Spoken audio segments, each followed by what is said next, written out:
കഴിഞ്ഞ വീഡിയോയിലേ ഞാൻ ഈ വിക്ക് 2000 കംപ്ലയിൻറ്റ് പറഞ്ഞില്ലേ, ഓയിൽ കൂടുതൽ ആയതുകൊണ്ടായിരിക്കാം ആ ഹെഡിൽ കൂടി ഒക്കെ പിസ്റ്റൻ്റെ ഇതിൽ കൂടിയൊക്കെ ഓയിൽ വന്നതെന്നുള്ളത്. അതന്നെ സംഭവം. ഉണ്ടോ, ഇത് 1/2 ലിറ്ററിൻ്റെ ഒരു ബോട്ടിലാണ്. ഇതിലിതാ കറക്റ്റ് 1/2 ലിറ്റർ ഞാൻ ഇതിൽ ഊറ്റിയിട്ടുണ്ട്. അളവ് അറിയാൻ വേണ്ടിയിട്ട് കപ്പിൽ ഇത്രയുണ്ട്.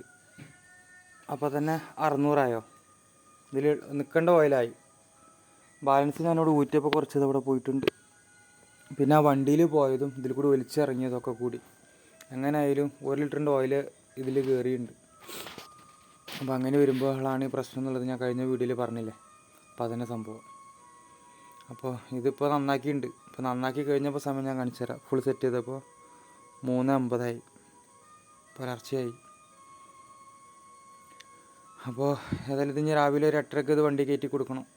അപ്പോൾ ഇങ്ങനെ സംഭവിക്കാം കേട്ടോ. ആരും ദയവ് ചെയ്തിട്ട് ഓയിലൊന്നും കൂടുതൽ എഞ്ചിനിൽ ഒഴിക്കരുത്. എഞ്ചിനിൽ ഓയിൽ കുറഞ്ഞാലും കുഴപ്പമില്ല. എന്ന് വെച്ച് കഴിഞ്ഞാൽ എഞ്ചിൻ്റെ വലിവ് കുറയുള്ളൂ. അപ്പോൾ അങ്ങനെ വരുമ്പോൾ എന്താ ശ്രദ്ധിക്കേണ്ടതെന്ന് വെച്ച് കഴിഞ്ഞാൽ ഇതിൻ്റെ എയർ ഫിൽറ്റർ നോക്കുക. എയർ ഫിൽറ്റർ ഞാൻ കാണിച്ചു തരാം.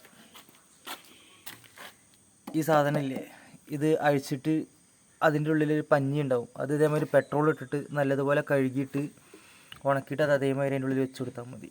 അപ്പോൾ വലിവ് കുറയും. വലിവ് കുറഞ്ഞ വലിവ്, അതായത് ഇതിനൊരു ഡ്രോപ്പ് വരും, അതില്ലാതാവും. പിന്നെ എന്താണ്, എന്നിട്ട് റെഡി ആയില്ലാന്നുണ്ടെങ്കിൽ അപ്പോൾ എന്നിട്ട് ഓയിൽ ചെക്ക് ചെയ്യുക. അപ്പോൾ ഓയിൽ കുറവുണ്ട് എല്ലാവരും ഇതൊന്നായിട്ട് ഒഴിക്കാൻ നിൽക്കരുത്. ഒരു 100 ml 50 ml ഒഴിക്കുക കേട്ടോ. പഴയ മോഡലായതുകൊണ്ട് ഇതിനാകെ ഞാൻ നോക്കി, ഇതിനാകെ 580 ml ഇതിന് വരുന്നുള്ളൂ, ഓയിൽ വരുന്നുള്ളൂ. അപ്പോൾ ഊറ്റിയത് കണ്ടോ, അതിൽ കൂടുതലുണ്ട്.